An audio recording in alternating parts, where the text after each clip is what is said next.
Bienvenue dans À tout lire. Et puis alors aujourd'hui, c'est un peu exceptionnel puisque l'animateur que je suis reçoit une animatrice qui écrit des livres. Et voilà, bonjour. Et Yorana. puis on va parler de ton imagier, Oui, hein, parce qu'il n'y en a pas beaucoup des imagiers, l'imagier tahitien. oui, l'imagier tahitien Ma'ahoho Anoteprau, qui est comme, c'est écrit hein, dans le titre, c'est un imagier enrichi de sons. C'est-à-dire que le but étant à la fois d'apprendre des mots ou de les redécouvrir si on les connaît, et surtout de les entendre, parce que si tu n'es pas né ici ou si tu n'as pas grandi dans le Réo, c'est un peu compliqué de se dire que, par exemple, Honu se dit Honu et non pas ONU, par exemple. Même si l'ONU, c'est important aussi. Même si Mais voilà. l'organisation est très importante, évidemment. Alors, on sait, on te connaît maintenant, de plus en plus, on parle de ça, tu es très engagé dans la langue polynésienne. D'où te vient cette volonté, en tout cas, de défendre la langue polynésienne et surtout de la défendre tant pour les plus petits, finalement, que pour les adultes, parce que ça va intéresser les adultes aussi. Oui, l'histoire, elle date d'il y a, je pense, 5 ans, oui, parce que j'étais enceinte de ma fille, et qui a aussi un lien avec cet imagier. Tu sais, il y a cette expression de langue maternelle. Moi, je fais partie de cette génération qui comprend très bien le réo, mais qui a soit du mal, soit n'ose pas débloquer en fait la parole. Et Speak Tahiti Proprio Tahiti, donc qui est mon entreprise, a été créée dans l'idée d'apprendre de manière innovante la langue tahitienne, donc avec un professeur, mais surtout en imaginant, par exemple, aujourd'hui, nous on propose des immersions, aller faire son café, visiter une brasserie artisanale, aller au musée Tahiti des îles, etc., mais de le faire en tahitien. Donc c'est arrivé comme ça, tu vois, l'idée c'est vraiment de se dire, ok, qu'est-ce que je peux laisser, l'idée de la langue maternelle, et voilà comment tout a commencé il y a 5 ans. Alors, très intéressant, puis on va développer, bien sûr, mais qu'est-ce que c'est un imagier? Parce que pour ceux qui nous regardent, finalement, on entend ce mot imagier, c'est quoi exactement? Comment tu pourrais l'expliquer? Imagier, c'est à travers des images apprendre des mots. Donc aujourd'hui, avec cet imagier tahitien, donc tome 1, puisqu'il va y avoir d'autres tomes, on va découvrir ou redécouvrir plus de 200 mots qu'on peut utiliser au quotidien au travers de 10 chapitres très concrets. Par exemple, le premier chapitre, pour moi, c'était impensable de ne pas commencer un imagier avec l'alphabet. De dire combien de lettres il y a, combien de lettres il y a, les chiffres, tu vois. Donc c'était important de rappeler aux gens, voilà, il y a 14 lettres dans l'alphabet tahitien, comment on les prononce, comment est-ce qu'on dit tel chiffre, telle lettre. Et c'est comme ça qu'a été imaginé les chapitres et les 200 mots. Alors, il y a un vrai plus avec ce livre, c'est que pour une langue, il faut aussi la comprendre, et de la comprendre, c'est peut-être l'entendre. Et l'entendre, tu vas nous raconter, tu as fait un gros travail aussi sur le son. C'est-à-dire qu'on peut joindre à la parole le son et joindre aux images le son. Oui, c'est un vrai travail d'équipe.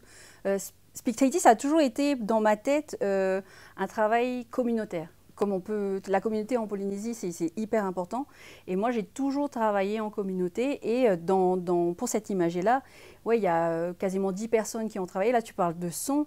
J'ai travaillé avec une pianiste qui m'a composé donc, les 11 chansons des 11 chapitres. Explique-nous, on va sur le site, et puis parce que l'utilisation, comment ça se passe? En fait, tu as 2 versions. Tu as la version papier.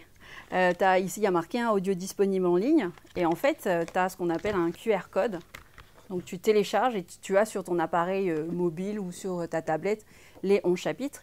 Et tu as la version numérique où, en fait, au final, tu achètes la version numérique et tu l'as avec toi tout le temps.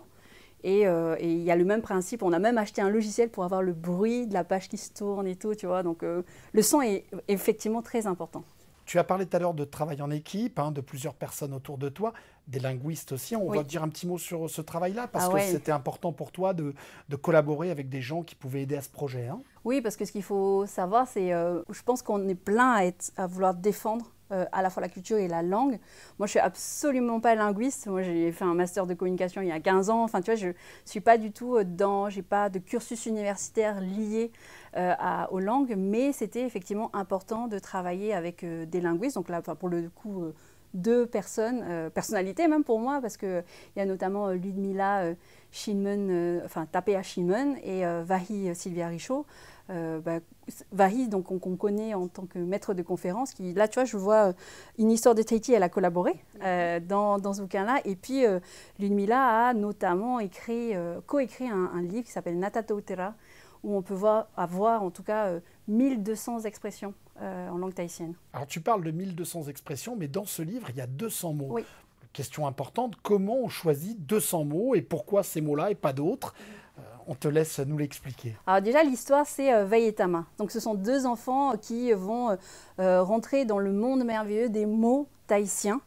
Et Vei et Tama, ils sont, tu vois, en primaire, enfin maternelle primaire.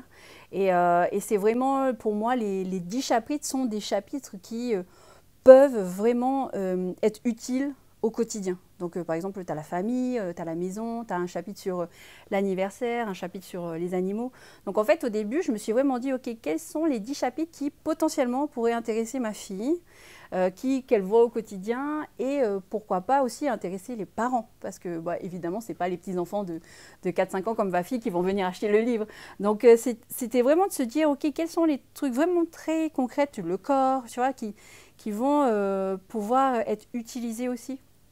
Pas forcément dans des phrases, mais tu vois, par exemple, de se dire ah ben voilà, le ciel est bleu, comment est-ce qu'on dit bleu, Ninamu. Tu vois, enfin, des petits mots comme ça, déjà pour intégrer un peu la parole, quoi. Alors, on voit bien le côté maman, qui au départ, d'ailleurs, c'est une très belle histoire, parce que tu l'as vraiment fait au début sans penser en faire un livre. C'était pour ta fille, hein, si j'ai bien compris.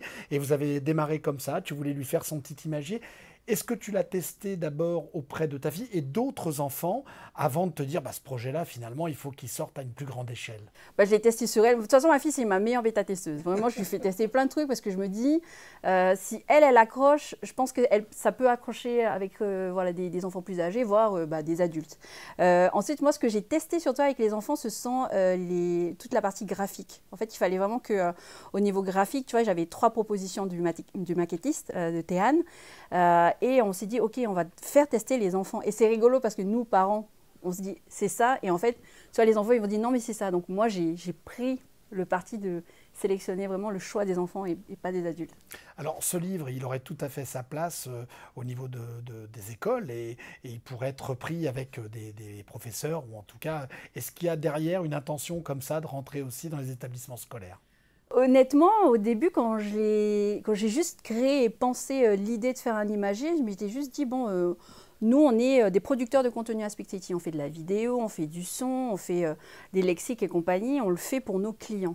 Après, ça a été de se dire, ah bah tiens, pourquoi pas faire quelque chose qui peut sortir de l'entreprise Spectati. Et l'imagier, c'est voilà, la première sortie, on va dire. Et non, je pense que c'est vraiment l'idée de base, c'était vraiment de se dire, tiens, comment intéresser le plus grand nombre. Est-ce que finalement, voilà, mettre du son, ça peut être intéressant? Est-ce qu'avoir une version numérique? Parce que là, comme ça, on voit que le haut de l'iceberg, mais bon, ça m'a mis que 2 mois, c'est pas énorme, mais quand même, il a fallu penser ce qu'on appelle le parcours client, etc. Donc, ça a été vraiment beaucoup de brainstorming, de prototypage pour arriver franchement à un résultat dont on est vraiment fier à Spectati. Alors, tu fais de la vidéo, des émissions en tahitien, ce livre-là qui vient compléter un peu, qui fait la boucle finalement de tout ça. Qu'est-ce qui reste encore à explorer pour toi dans la langue? Plein de choses. Oh là tu là. peux en parler. Hein, bah, tu vois, par exemple, les projets de demain. Bah, tu vois, moi, j'ai un projet sur au moins 5 à 10 ans. Tu vois, j'ai déjà un peu de mes points d'étape. Mais pour 2021, le gros projet, c'est la digitalisation de Spectati. C'est notamment créer une plateforme de e-learning. C'est notamment créer un escape game, donc une application pour jouer en mode chasse au trésor et pour apprendre la langue tahitienne. Donc, en fait, tout est possible. Il reste encore des séjours linguistiques à mettre en place, tu vois. Et peut-être une suite à ce premier ouvrage, c'est-à-dire, oui. Est-ce qu'il y a déjà une suite en préparation? Quel serait ton prochain livre? En fait, il y a 2 suites. Déjà, là, on a terminé la version espagnole. Parce que ce qu'il faut savoir, c'est que notre première cliente a été mexicaine. Non, c'est incroyable. Donc, premier client mexicaine, pardon. Et du coup, je me suis dit, tiens, c'est marrant que des gens qui ne soient pas francophones aient envie d'apprendre le réo. Donc, évidemment, je touche, notamment, tu vois, autour de nous, je vois des danseuses, je touche évidemment les femmes et les hommes qui font de la danse tahitienne dans le monde. Et donc, il y a une suite avec des traductions donc espagnoles, anglaises et japonaises pour le premier tome. Et en tout, on va avoir 5 volumes en fait. Donc en fait, j'ai déjà les histoires. Comment tu peux expliquer que finalement ça intéresse des pays étrangers, tu parles du Mexique, mais quel est l'intérêt et surtout, pourquoi ces personnes-là s'intéressent à tes ouvrages plus finalement que les Français En fait, bon, il y a de tout. C'est sûr qu'il y a beaucoup, tu vois, le livre est parti, il a voyagé, là on l'a expédié, je crois, à Taïwan, il a voyagé en France, en Belgique, etc. Mais ce qui peut vraiment expliquer, à mon avis, c'est, par exemple, pour celles et ceux qui font de la danse tahitienne, il y a toute la partie technique qu'ils maîtrisent, ou en tout cas, ça fait assez d'années qu'il y a des cours pour la danse tahitienne, mais ils ont envie, le stade d'après, c'est de comprendre un peu mieux. Et donc, tu vois, cette image-là qui a été pensée pour les enfants, évidemment, il est pour les adultes aussi. Eh ben, on est bien avancé dans l'émission et c'est le petit moment magique où on va écouter justement un extrait de ce livre, puisqu'on a parlé de son tout à l'heure. C'est le moment où on écoute justement cet imagier. Chapitre 10. Te mau animar, les animaux. Pour ce dernier chapitre de ton imagier, Te mau animara, les animaux, nous allons donc apprendre à nommer les animaux en tahitien. Vai, as-tu un animal préféré? Oui, le chien, Te uri. Et toi, Tama? Le crabe, Te tupa. Très bien.